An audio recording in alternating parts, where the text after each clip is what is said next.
Hello guys, good morning, good afternoon, good evening. Magluluto na naman tayo ng ulam. Ayan guys, isda, piniprito ko muna.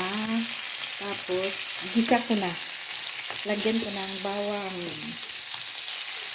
Gataan natin yan guys.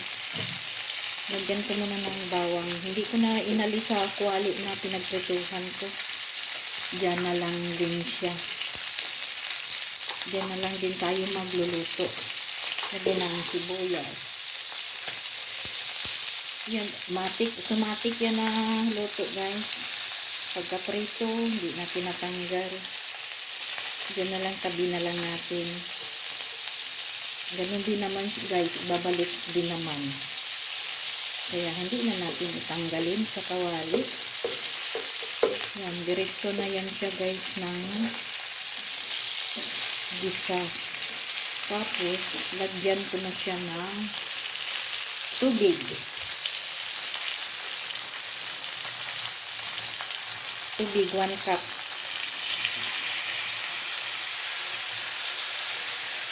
Tapos, pakuluin muna natin siya. Pakuluin.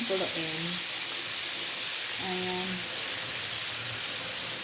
Pinapakulo-kulo muna natin siya bago lagay ang tinggulay.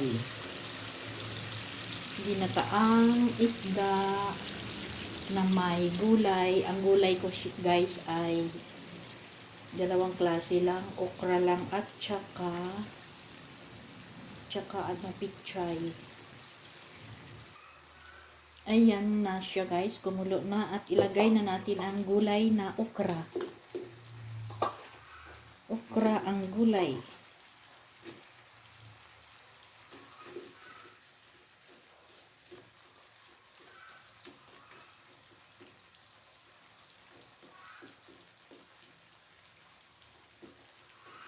Tabi lang natin yung itong isda.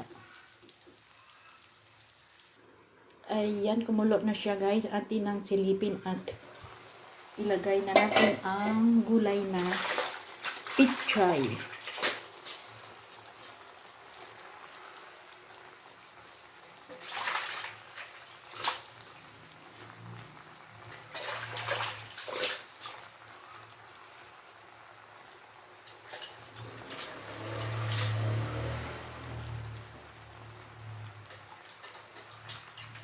Tapos atin muna siyang takpan guys.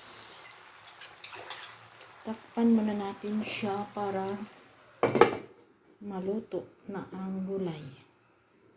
Ayan na, ating nang silipin at ating maglagay tayo ng pampasarap.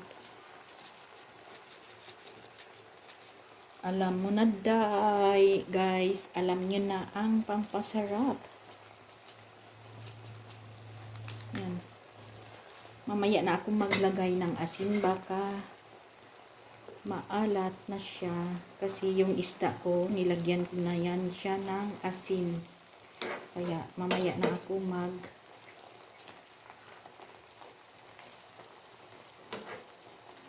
maglagay ng asin.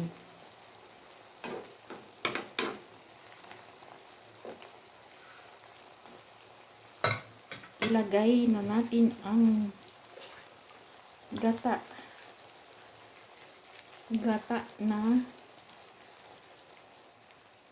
first gata.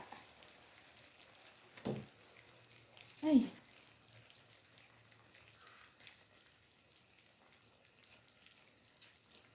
yan na siya guys, kumulo na ating maglagay ako ng sili na mahaba, siling pang sigang. Ayan, magtikim na tayo guys. Tikman natin siya.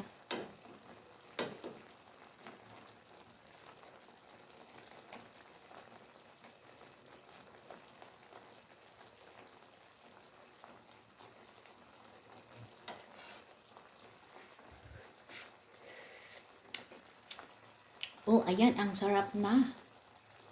Thank you for watching guys. Luto na siya guys. Luto na ang ating ulam. Thank you for watching.